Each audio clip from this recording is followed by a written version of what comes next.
नमस्ते।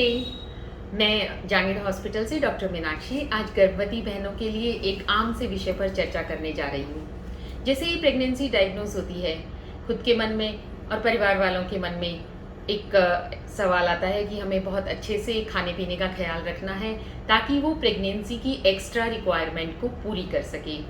देखिए, प्रेगनेंसी में 340 कैलोरी एक्स्ट्रा पर डे चाहिए होती हैं, लेकिन ये रिक्वायरमेंट एक साथ ही नहीं बढ़ती, ये रिक्वायरमेंट धीरे धीरे बढ़ती है।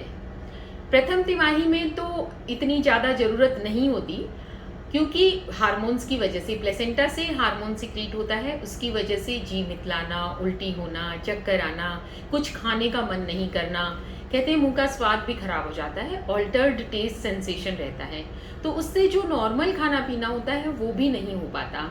ऐसे में सभी परिवार वालों का फर्ज बनता है कि जो गर्भवती बहन खाना चाहे, जिस समय खाना चाहे, उस समय वो उसे उसके स्वाद के अनुसार ताज़ा जो वो फरमाइश करे बना के दें। खट्टा खाए खट्टा, मीठा खाए मीठा, जैसा भी हो, पौष्टिक अवयव उसके शरीर में जाने चाहिए। इसी तरीके से उसे कुछ भी बना के दें, लिक्विड फॉर्म में दलिया, उपमा, पोहा, सेमी सॉलिड खिलाएं, जूस, शिकंजी, रूह अफ़ज़ा, जैसा वो चाहे जब चाहे उसे बना कर दें, ताकि जितने उसमें किसी प्रकार की कमी नहीं आए।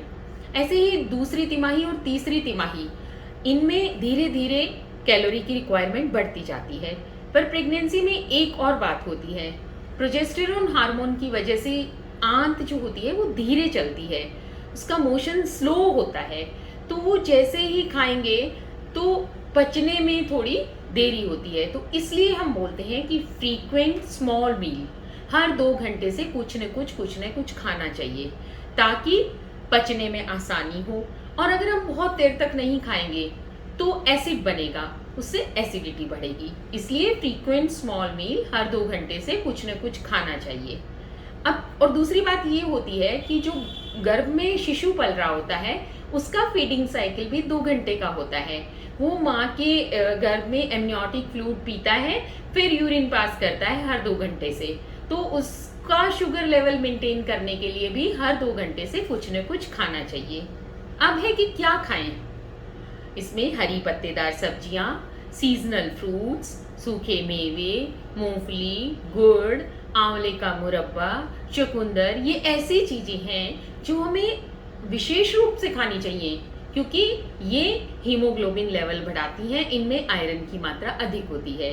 कैल्शियम के लिए दूध, दही, पनीर, डेयरी प्रोडक्ट्स जितने भी होते हैं ये कैल्शियम का अच्छा सोर्स होते हैं। प्रोटीन और विटामिन के लिए सीजनल फ्रूट्स, हरी सब्जियां, साबुत अनाज, सोयाबीन और मूंगफली। अगर आप नॉन वेजिटेरियन हैं, अंडा, जो भी नॉन वेजिटेरियन फूड है, वो सब प्रोटीन का सोर्स होता है और खनिज लवण और मिनरल्स भी मिलते हैं। घी, तेल जितनी मात्रा में आवश्यक हो उतना ही खाना चाहिए, एक्सेस नहीं खाना चाहिए, क्योंकि उससे फैट बढ़ता है। अचार, तली हुई चीज़ें, पापड़, फास्ट फूड, जंक फूड जितना हो सके उतना अवॉइड करना चाहिए। अब ये बात आती है कि ये कैसे कैसे खाएं, तो डाइट चार्ट की बात आती है। तो ये डाइट चार्ट अपनी सोशल, कल्चरल और इकोनॉमिक जो कंडीशन है उसी के अनुरूप होना चाहिए। तो मैं एक हल्का सा आइडिया आपको दूंगी कि इसको आप कैसे बना सकते हैं। जैसे आप सुबह 6 या 7 बजे उठे तो आप चाय लेंगे, चाय के साथ कभी भी खाली चाय नहीं पिए, चाय के साथ बिस्किट या 2 टोस्ट लेकर ही आप खड़े हों बिस्तर से।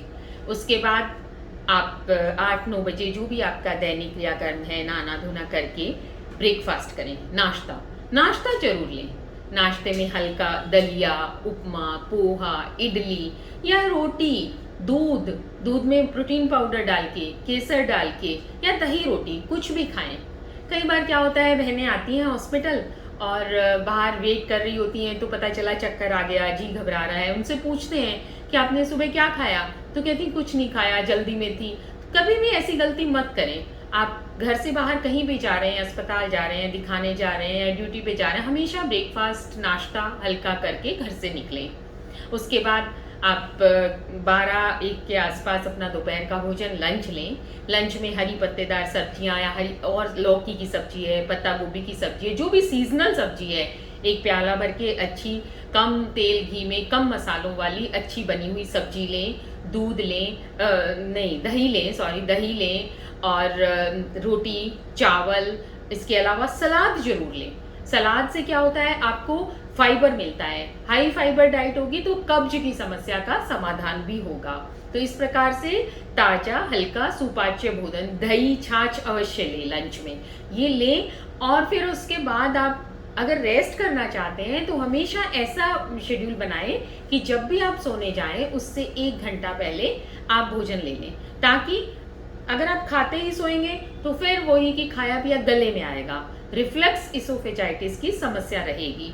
इसलिए आप सोने से 1 घंटा पहले जरूर अपना दोपहर का भोजन ले लें। उसके बाद दोपहर में रेस्ट करते हैं, फिर से अब आप उठेंगे 4 बजे, या अपना जो भी काम करने के बाद 4 बजे आप दूध चाय जो भी लेते हैं उसके साथ स्नैक्स के रूप में बिस्किट ले सकते हैं, सूखे मेवे ले सकते हैं, मूंगफली ले सकते हैं, कुछ हल्का फुल्का खाना चाहिए।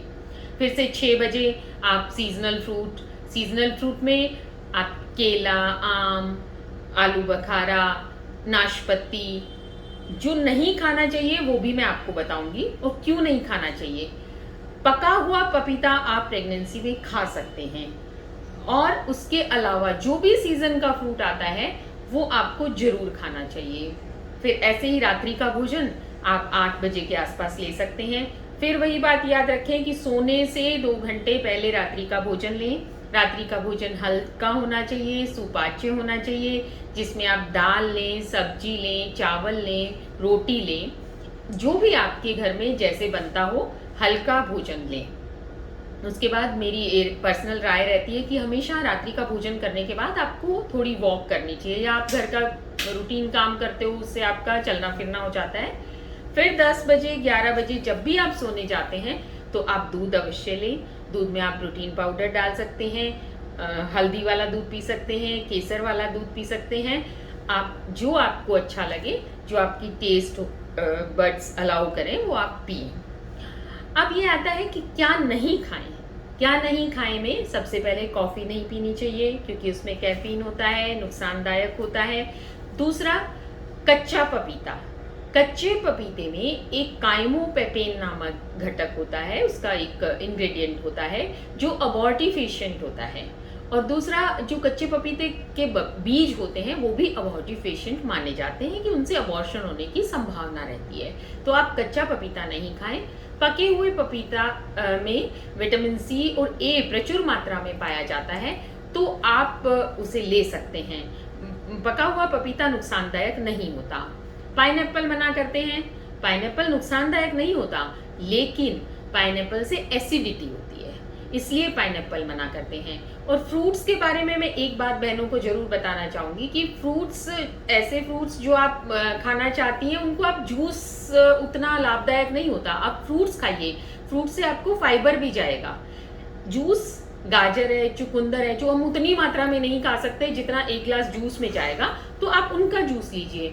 आप मैंगो गर्म नहीं करता, मैंगो को आप दूध के साथ लीजिए, मैंगो शेक बना के लीजिए, आप जो पसंद हो। लेकिन मेरा ये मानना है कि जूस की बजाय आप फ्रूट्स लेंगे तो उससे आपको फाइबर भी मिलेगा और उसमें विटामिन भी ज़्यादा जाएंगे और कब्ज की समस्या भी नहीं होगी। इसके अलावा स्मोकिंग नहीं करनी चाहिए, धूम्रपान नहीं करना चाहिए, अल्कोहल नहीं लेनी चाहिए।